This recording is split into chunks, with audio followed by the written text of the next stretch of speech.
Hi friends, welcome to wandering blooms. ಎಲ್ಲರೂ ಹೇಗಿದ್ದೀರಾ? ನಾನು ತುಂಬ ಚೆನ್ನಾಗಿದ್ದೀನಿ. ಎಲ್ಲರೂ ಕೇಳ್ತಾ ಇದ್ರಿ ಒಂದು 2 ಮಂತ್ಸ್ ಬ್ಯಾಕ್, ಅಂದರೆ ಡಿಸೆಂಬರಲ್ಲಿ ಎಂಡಲ್ಲಿ, ಅಂದರೆ 31 ಏನೋ ಅನಿಸುತ್ತೆ, ನಾನು ಕಂಪೋಸ್ಟ್ ಮಾಡೋದು ಹೇಗೆ, ಮನೆಯಲ್ಲೇ ಕಿಚನ್ ವೇಸ್ಟ್ ಅದೆಲ್ಲ ಇರುತ್ತಲ್ವ, ಅದನ್ನೆಲ್ಲ ಹೇಗೆ ಕಂಪೋಸ್ಟ್ ಮಾಡೋದನ್ನು ತೋರಿಸ್ಕೊಟ್ಟಿದ್ದೆ. ಮತ್ತು ಅದನ್ನು ಎಲ್ಲರೂ ಕೇಳ್ತಾ ಇದ್ರು, ಅಪ್ಡೇಟ್ ಕೊಟ್ಟಿಲ್ಲ ನೀವು, ಕಿಚನ್ ವೇಸ್ಟ್ ಏನಾಯಿತು, ಕಂಪೋಸ್ಟ್ ಆಯ್ತಾ ಇಲ್ವಾ ಅಂತ. ಸೊ ಅದಕ್ಕೋಸ್ಕರ ಇವತ್ತು ಅದರದ್ದು ಅಪ್ಡೇಟ್ ಕೊಡೋಣ ಅಂತ ಹೇಳಿ ವಿಡಿಯೋ ಮಾಡ್ತಾ ಇದ್ದೀನಿ. ಬನ್ನಿ ನೋಡಿ. ಇದು ಫಸ್ಟ್ ಪಾರ್ಟ್ 1. ನಾನು 2 ಟೈಪ್ ತೋರಿಸಿದ್ದೆ ನಿಮಗೆ, ಕಿಚನ್ ವೇಸ್ಟ್ನ ಕಂಪೋಸ್ಟ್ ಮಾಡೋದು ಹೇಗೆ ಅನ್ನೋದನ್ನು.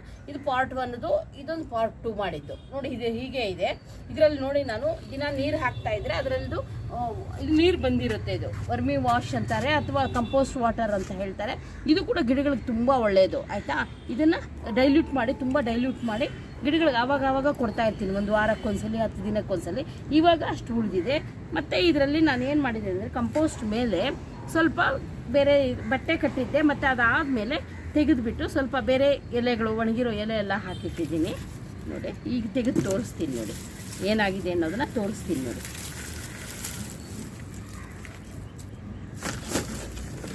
ಇದು ಖರ್ಜೂರ ಏನೋ ಇತ್ತು ಅನಿಸುತ್ತೆ, ಖರ್ಜೂರದ ಗಿಡ ಆಗಿದೆ ನೋಡಿ. ಇದು ಖರ್ಜೂರದ ಗಿಡ. ಆಮೇಲೆ ಕಂಪೋಸ್ಟ್ ಏನಾಗಿದೆ ಅಂತ ತೋರಿಸ್ತೀನಿ. ನಾನು ಸ್ವಲ್ಪ ಎಲೆ ಎಲ್ಲ ಹಾಕಿದ್ದೆ, ಇಷ್ಟು ಜಾಸ್ತಿ ಇತ್ತಲ್ವ, ಅದಕ್ಕೋಸ್ಕರ ನೋಡಿ ಎಷ್ಟೊಂದು ಅರ್ಥವಂಶ ಎಲ್ಲ ಬಂದ್ಬಿಟ್ಟಿದೆ ನೋಡಿ. ಎಷ್ಟು ಚೆನ್ನಾಗಿ ಕಂಪೋಸ್ಟ್ ಆಗಿದೆ. ನಿಮ್ಗೆ ಜ್ಞಾಪಕ ಇರ್ಬೋದು, ನಾನು ಒಂದು ಚಿಪ್ಪು ಹಾಕಿದ್ದೆ, ಮತ್ತು ಅದರ ಮೇಲೆ ಒಂದು ವರ್ಮಿ ಕಾಂಪೋಸ್ಟ್ ಸ್ವಲ್ಪ ಇತ್ತಲ್ವ, ಆ ವರ್ಮಿ ಕಾಂಪೋಸ್ಟ್ ಇದ್ರು ನೋಡಿ. ಇದ್ರ ಫುಲ್ ಹಾಕಿದ್ದು ಇಷ್ಟಾಗಿದೆ ನೋಡಿ. ಇವಾಗ ಇಷ್ಟಾಗಿದೆ ಅಷ್ಟೇ ನೋಡಿ.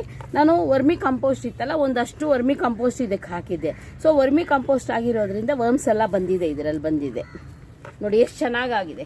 ಕೇಳ್ತಾ ಇದ್ರಲ್ಲ, ಅಪ್ಡೇಟ್ಸ್ ಕೇಳ್ತಾ ಇದ್ದವರೆಲ್ಲ ನೋಡಿ ಹೇಗಾಗಿದೆ ಅಂತ, ಕಿಚನ್ ವೇಸ್ಟು ಯಾವ ಥರ ಆಗಿದೆ ಅಂತ ನೋಡಿ. ದಾರ ಇರೋದೆಲ್ಲ ಹಾಗೇ ಇದೆ, ತೆಗೆದುಬಿಡ್ತೀನಿ.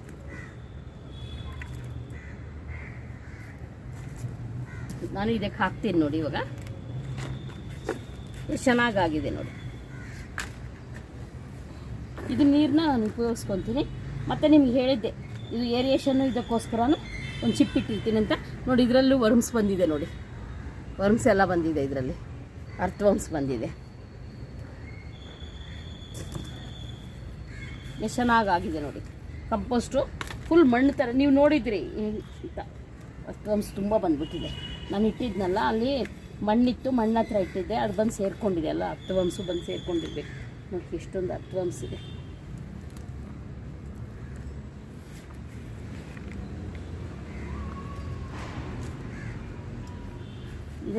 ಇದೆಲ್ಲ ಫುಲ್ ಆಗೋಗಿದೆ, ಕಂಪೋಸ್ಟ್ ಆಗೋಗಿದೆ. ಈ ಅರ್ಥವಂಶನೆಲ್ಲ ಬೇರೆ ಇದಕ್ಕೆ ಹಾಕ್ಬಿಡ್ತೀನಿ ನಾನು. ನಾವು ಹಾಕಬೇಕು ಅಂತಲೂ ಇಲ್ಲ, ಮಣ್ಣ ಹತ್ರನೇ ಎಲ್ಲಾದರೂ ಇಟ್ಟರೆ ನಾನು ಕಂಪೋಸ್ಟಿಂದು ಅರ್ಥವಂಶ ಬಂದು ಸೇರ್ಕೊಂಡ್ಬಿಡುತ್ತೆ ಅಷ್ಟೇ ನೋಡಿ. ಎಷ್ಟೊಂದು ಅರ್ಥವಂಶ ಇದೆ.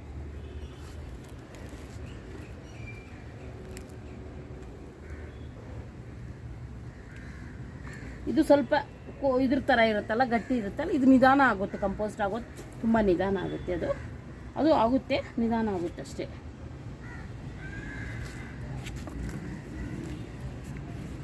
ನೋಡಿ ಬೇರೆದೆಲ್ಲ ಎಷ್ಟು ಚೆನ್ನಾಗಿ ಆಗೋಗಿದೆ. ಕಿಚನ್ ವೇಸ್ಟ್ ಅಂತಲೇ ಗೊತ್ತಾಗಲ್ಲ, ಎಷ್ಟು ಚೆನ್ನಾಗಿ ಆಗೋಗಿದೆ.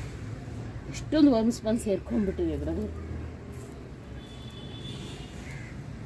ಸ್ವಲ್ಪ ನಾವು ವರ್ಮಿ ಕಂಪೋಸ್ಟ್ ಹಾಕಿದ್ದೆ, ಮತ್ತು ಅಲ್ಲಿ ಮಣ್ಣ ಹತ್ರ ಇಟ್ಟಿದ್ದೆ ನಾನು, ನೆರಳಿಟ್ಟು ಮಣ್ಣ ಹತ್ರ ಇಟ್ಟಿದ್ದೆ, ಅದು ಬಂದು ಸೇರ್ಕೊಂಡಿದೆ ಎಲ್ಲ. ಇಷ್ಟೆಲ್ಲ ವರ್ಮ್ಸ್ ಇದೆ.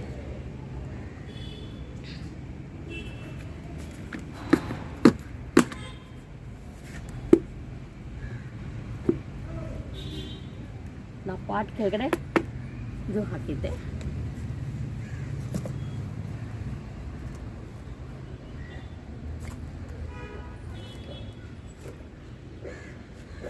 ಒಂದು ಎರಡು ಬಂದು ಸೇರಿಕೊಂಡ್ರು ಕೂಡ ಅರ್ಥವಂಶ ಮಲ್ಟಿಪ್ಲೈ ಆಗಿಬಿಟ್ಟಿರುತ್ತೆ. ನಾವು ತಂದು ಹಾಕಬೇಕಂತನೂ ಏನಿಲ್ಲ ನೋಡಿ. ಎಷ್ಟು ಚೆನ್ನಾಗಿ ಕಂಪೋಸ್ಟ್ ಆಗಿದೆ ನೋಡಿ. ಎಷ್ಟೊಂದು ಜನ ಕೇಳ್ತಾ ಇದ್ರು, ನೀವು ಅದರದ್ದು ಅಪ್ಡೇಟ್ ಕೊಡಲಿಲ್ಲ, ಕಂಪೋಸ್ಟ್ ಆಗಿದೆಯೋ ಇಲ್ವೋ ಅಂತ ನೋಡಿ. ಎಷ್ಟು ಚೆನ್ನಾಗಿ ಕಂಪೋಸ್ಟ್ ಆಗಿದೆ.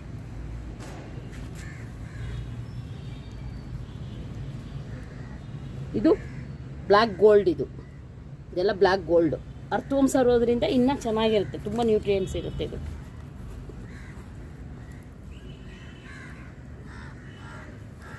ಇಷ್ಟು ಅರ್ಥವಂಶ ಬಂದಿದೆ ಅಂತ ಕೂಡ ಗೊತ್ತಾಗಲಿಲ್ಲ ನನಗೆ. ಒಂದು ಸೇರ್ಕೊಂಡ್ಬಿಟ್ಟಿದೆ ಅಷ್ಟು.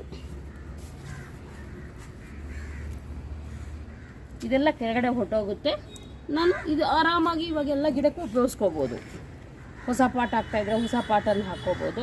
ಇಲ್ಲ ಅಂದರೆ ನೀವು ಎಲ್ಲ ಗಿಡಕ್ಕೂ ಸ್ವಲ್ಪ ಸ್ವಲ್ಪ ಕೊಡ್ಬೋದು. ಕಂಪೋಸ್ಟ್ ಮಾಡೋದು ಹೇಗೆ ಅಂತ ಲಿಂಕ್ ಕೊಡ್ತೀನಿ ಇಲ್ಲಿ, ನೀವು ಬೇಕಾದರೆ ಅದನ್ನು ರೆಫರ್ ಮಾಡ್ಬೋದು. ಪಾರ್ಟ್ 1 ಎಷ್ಟು ಚೆನ್ನಾಗಾಗಿದೆ ನೋಡಿ. ಇದನ್ನು ಬ್ಲ್ಯಾಕ್ ಗೋಲ್ಡೆ ಅಂತಾರೆ. ಗಿಡಕ್ಕೆ ಹಾಕಿದರೆ ತುಂಬ ನ್ಯೂಟ್ರಿಯೆಂಟ್ಸ್ ಇರುತ್ತೆ ಆಯಿತಾ. ನೋಡಿ ನಿಮ್ಗೆ ಇದು ಗೊತ್ತಾಗುತ್ತಾ, ಕಿಚನ್ ವೇಸ್ಟ್ ಅಂತ ಗೊತ್ತು ಕೂಡ ಆಗೋದಿಲ್ಲ. ಇವಾಗ 2 ತಿಂಗಳು ಅಂದರೆ ಡಿಸೆಂಬರ್ ಎಂಡಲ್ಲಿ ಒಂದು ಹುಳನೂ ಇಲ್ಲ, ಒಂದು ಚೂರು ವಾಸನೆನೂ ಇಲ್ಲ, ತುಂಬ ಚೆನ್ನಾಗಿ ಮಣ್ಣು ಥರ ಇದೆ. ಅದು ಆದಮೇಲೆ ಪಾರ್ಟ್ 2 ಹೇಳಿದ್ದೆ ನಾನು. 1 ವಾರ 10 ದಿನ ಆದಮೇಲೆ ಗಿಡ ಹಾಕ್ತೀನಿ ಅಂತ. ನೋಡಿ ಗಿಡ ಹಾಕಿದ್ದೀನಿ, ಮೆಣಸಿನ್ಕಾಯಿ ಗಿಡ ಆಗಿದೆ. ಮತ್ತು ಇದೊಂದು ಬೇಸಿಲ್ ಹಾಕಿದ್ದೆ ನೋಡಿ. ಇವಾಗ ಇದು ಕೆಳಗಡೆನೂ ಕಂಪೋಸ್ಟ್ ಆಗೋಗಿರುತ್ತೆ. ನಾನು ಇದನ್ನೇನು ಮಾಡೋದಿಲ್ಲ, ತೆಗಿಯೋದೇ ಇಲ್ಲ. ಇದರಲ್ಲಿ ಗಿಡಗಳು ಹಾಕ್ತಾ ಇರ್ತೀನಿ ಅಷ್ಟೇ. ನೋಡಿ ಎಲ್ಲ ಮಣ್ಣು ಆಗೋಗಿದೆ, ಕೆಳಗಡೆ ಎಲ್ಲ ಕಂಪೋಸ್ಟ್ ಆಗೋಗಿರುತ್ತೆ ಕ್ಲೀನಾಗಿ. ನೋಡಿ ಕೆಳಗಡೆ ಇರೋದೆಲ್ಲ ಕಾಣಿಸ್ತಾ ಇದೆ. ಇಲ್ಲಿ ಕೂಡ ಕಂಪೋಸ್ಟ್ ಆಗೋಗಿದೆ ನೋಡಿ, ಕ್ಲೀನಾಗಿ ಕಂಪೋಸ್ಟ್ ಆಗಿಬಿಟ್ಟಿದೆ ಆಯಿತಾ. ನಾನು ಎಲ್ಲನೂ ಅಷ್ಟೇ ಈ ಥರ ಮಾಡಿ ಗಿಡ ಹಾಕ್ಬಿಡ್ತೀನಿ ಅಷ್ಟೇ. ಒಂದು 10 ದಿನ 15 ದಿನ ಆದಮೇಲೆ ಗಿಡ ಹಾಕ್ಬಿಡ್ತೀನಿ. ಇದು ಪಾರ್ಟ್ 2. ಪಾರ್ಟ್ 2ನಲ್ಲಿ ಹೇಗಿರುತ್ತೆ ಅಂತ ಕೇಳಿದ್ರಲ್ವ, ಹೇಗೆ ಮಾಡೋದು ಅಂತ ನೋಡಿ. ಇದು ಕೂಡ ಫುಲ್ ಮಣ್ಣು ಥರ ಆಗೋಗಿದೆ. ಕೆಳಗಡೆ ಎಲ್ಲ ಕಿಚನ್ ಇದು ಹಾಕಿದ ವೇಸ್ಟ್ ಎಲ್ಲ ಹೊಯ್ದಾಗೋಗಿದೆ, ಫುಲ್ ಕಂಪೋಸ್ಟ್ ಆಗಿಬಿಟ್ಟಿದೆ ನೋಡಿ. ಚಿಪ್ಪೆಲ್ಲ ಇಟ್ಟಿದ್ನಲ್ಲ, ಚಿಪ್ಪೆಲ್ಲ ನೋಡಿ ಇಲ್ಲೇ ಇದೆ, ಹಾಗೆ ಇದೆ. ಸೊ ಇದನ್ನು ನಿನ್ನ ಡಿಸ್ಟರ್ಬ್ ಮಾಡಲ್ಲ ನಾನು. ಗಿಡ ಹಾಕಿದ್ದೀನಲ್ಲ, ಒಂದು ಮೆಣಸಿನ್ಕಾಯಿ ಗಿಡ ಹಾಕಿದ್ದೀನಿ ಚಿಕ್ಕದು, ಮತ್ತು ಇದೊಂದು ಬೇಸಿಲ್ ಗಿಡ ಹಾಕಿದ್ದೀನಿ. ಸೊ ನಿಮಗೆ ಇದು ಅಪ್ಡೇಟ್ ಸಿಕ್ತು ಅನಿಸುತ್ತೆ. ಸೊ ನೀವು ಕೂಡ ಇದೇ ಥರ ಈಸಿಯಾಗಿ ಕಂಪೋಸ್ಟ್ ಮಾಡ್ಕೋಬೋದು. ನಿಮ್ಗೆ ಮಾಡೋದು ಹೇಗೆ ಅಂತ ತೋರಿಸ್ದೆ ಲೇಯರ್ ಇದರಲ್ಲಿ ಆಯಿತಾ. ಅದು ಆದಮೇಲೆ ಆವಾಗವಾಗ ನೀರು ಹಾಕ್ತಾ ಇರಬೇಕಷ್ಟೇ. ಇದಕ್ಕೇನಿಲ್ಲ, ಕೆಳಗಡೆ ನಾನು ತೋರಿಸಿದ್ನಲ್ಲ ಪಾರ್ಟ್ 2ನಲ್ಲಿ, ಕೆಳಗಡೆ ಸ್ವಲ್ಪ ಮಣ್ಣು ಹಾಕೋದು ಮತ್ತು ಕಿಚನ್ ವೇಸ್ಟು ಡ್ರೈ ವೇಸ್ಟು ಅದು ಹಾಕ್ತಾ ಬಂದು 1 ವಾರ 10 ದಿನ ನೀರು ಹಾಕ್ತಾಯಿದ್ದು, ಮತ್ತು ಏನಾದರೂ ಗಿಡ ಹಾಕ್ಕೊಂಡ್ರೆ ಆಗೋಯ್ತು. ಇದನ್ನು ಮುಟ್ಟೋದೇ ಇಲ್ಲ ಮತ್ತೆ ನಾನು. ಸೊ ಇದನ್ನು ಮಾತ್ರ ಎಲ್ಲ ಗಿಡಕ್ಕೂ ಸ್ವಲ್ಪ ಕೊಡ್ತಾ ಬರ್ತೀನಿ. ಫಸ್ಟ್ ಇದರಲ್ಲಿ ಅರ್ಥವಂಶ ಇದೆ, ಅರ್ಥವಂಶನ ತೆಗೆದು ಬೇರೆ ಇದಕ್ಕೆ ಹಾಕ್ಬಿಡ್ಬೇಕು ನಾನು, ಇಲ್ಲ ಅಂದರೆ ಸತ್ತೋಗುತ್ತೆ ಪಾಪ. ಓಕೆ ಫ್ರೆಂಡ್ಸ್, ಗೊತ್ತಾಯ್ತಲ್ಲ, ಅಪ್ಡೇಟ್ ಕೊಟ್ಟಿದ್ದಾಯ್ತಲ್ವ ನಿಮಗೆ. ಸೊ ಕಿಚನ್ ವೇಸ್ಟ್ನಿಂದ ಕಂಪೋಸ್ಟ್ ಆಗೋದು ಈಸಿಯಾಗಿ, ಅಂದರೆ ಗೋಲ್ಡ್ ಆಯಿತು, ಬ್ಲ್ಯಾಕ್ ಗೋಲ್ಡ್ ಹೇಗೆ ಆಗುತ್ತೆ ಅನ್ನೋದನ್ನು ತೋರಿಸ್ಕೊಟ್ಟಿದ್ದೀನಲ್ಲ. ಇದೇ ಥರ ನೀವು ಕೂಡ ಮಾಡಿ. ಓಕೆ ಫ್ರೆಂಡ್ಸ್, ಬಾಯ್.